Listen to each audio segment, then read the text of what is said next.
Inilabas ni Senator Risa Hontiveros ang kanyang Statement of Assets, Liabilities and Net Worth o SALN bilang tugon sa panawagan ni Ombudsman Jesus Crispin Remulla ng transparency sa mga opisyal ng gobyerno.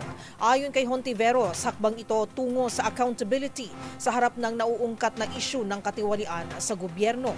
Tinutukan yan ni Dustin Bayog. Kasabay ng mga panawagan at hamong isapubliko ang Statement of Assets, Liabilities and Net Worth o SALN ng mga mambabatas, nanguna na sa hanay ng mga senador si Risa Hontiveros sa mga tumugon.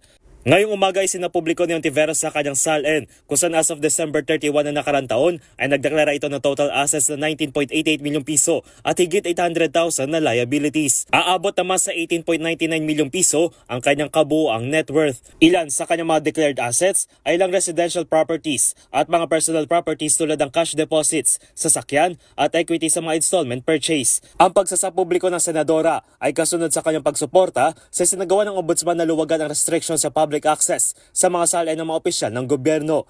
Para sa senadora, pagpapatibay raw ito ng transparency at accountability sa likod ng isyu ng korupsyon na kinakaharap ng bansa.